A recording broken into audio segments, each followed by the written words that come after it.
Cette ferme résulte d'un co-entrepreneuriat entre les Nyang, qui sont au nombre de 10. En dehors des parents, nous avons 6 garçons et 2 filles, qui, suite à la retraite en 2009, ont pensé que l'avenir du monde dépendra un peu plus de terres agricoles et minières de l'Afrique. Et le Mali est un des pays qui a beaucoup de terres agricoles. Et nous avons pensé que ce qui était à faire, c'était de démontrer en utilisant nos propres ressources. Donc j'ai créé la Fondation Nyang Abdoulaye pour déposer un tiers de ma pension des Nations Unies et les mettre à la disposition du président directeur général de cette ferme, de la société Tamora Business Farming, qui est Mahmoud Nyang, qui est actuellement aux États-Unis, qui travaille à Ernst & Young. Et nous avons conçu donc la ferme pour démontrer aux uns et aux autres, surtout à la jeunesse, qu'il est possible de s'intéresser à l'agriculture, mais que surtout il est possible d'être riche de cette richesse naturelle que nous disposons. Donc vous verrez que 4 hectares ont été aménagés en 3 grandes parties.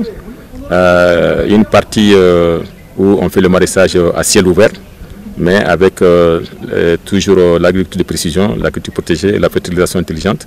Et puis une autre partie de 2 hectares couverts par un filet que vous avez eu l'occasion de voir. Et puis maintenant une 3e partie d'1 hectare qui est pour les bâtiments d'élevage, l'espace pour les hommes, les travailleurs, mais aussi les oiseaux. Donc aujourd'hui on fait du maraîchage, on fait du maïs, des céréales, mais aussi on fait du lait, on fait de la volaille et très prochainement on va ajouter les œufs là-dessus. Donc sur cette ferme de 4 hectares, il est possible avec le maraîchage d'avoir 4 000 francs par mètre carré par an. Donc vous comprenez que quelqu'un qui puisse mettre en valeur cette parcelle de 4 hectares, vous pouvez vivre très confortablement en vous faisant peut-être au moins 1 million ou sinon plus par mois. Et je ne vois pas, après 42 ans de fonction, que mon salaire ne dépasse pas 300 000 francs. Donc nous voulons démontrer que réellement il est possible d'être riche de cette richesse naturelle. Et nous utilisons le soleil ici et on utilise le fourrage pour irriguer. On n'est pas au bord du fleuve, mais plutôt on cherche de l'eau souterraine et puis on prend le soleil et on tire l'eau et on stocke dans un réservoir de 30 000 litres pour arroser.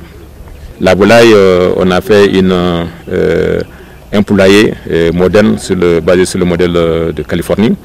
Et nos calculs économiques montrent, en tout cas après une semaine que nous sommes là, nous avons prouvé déjà ce qui était sur le plan modèle, ce que ça devait être. Nous sommes à cette performance-là.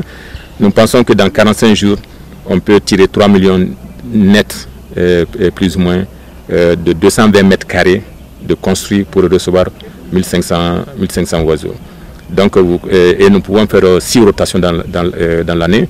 Donc vous comprenez qu'on peut se faire 18 millions, mais comme nous parlons beaucoup plus du point de vue richesse créée, c'est 7 500 000 de richesse créée tous les 45 jours sur 220 mètres carrés.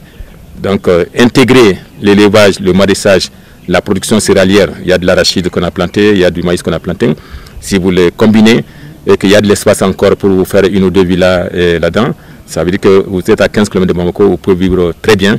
Et nous sommes dans un titre foncier agricole, donc c'est 1 millier d'hectares qui se trouvent ici, donc 99% ne sont pas utilisés. Donc nous lançons un appel au gouvernement, mais en particulier au ministère de l'Emploi, pour que nous puissions former la jeunesse dans l'entrepreneuriat agricole, les rendre employables. Mais surtout, ce que nous allons faire beaucoup plus, c'est de leur donner ce qu'on appelle en Bambara Djogotiki. Faire de ces gens-là des gens qui travaillent avec persévérance, qui travaillent avec connaissance et qui travaillent avec intégrité, mais surtout avec le meilleur savoir-faire, le meilleur comment-faire israélien, égyptien. Partout dans le monde, on peut aller chercher la technologie. Tout ce que vous voyez ici comme technologie du point de vue irrigation, du point de vue la maison de filet, tout ça, ça a été fait par les Israéliens, des sociétés israéliennes qui sont venues ici et qui l'ont implanté avec nous ici. Mais ce sont nos fonds propres. Nous avons une aide de PCDA, ça ne représente pas 1% de ce que nous avons investi.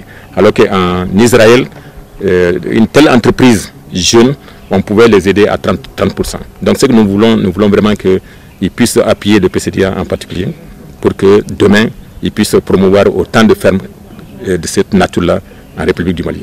Je crois que c'est ce que nous voulons envoyer comme message.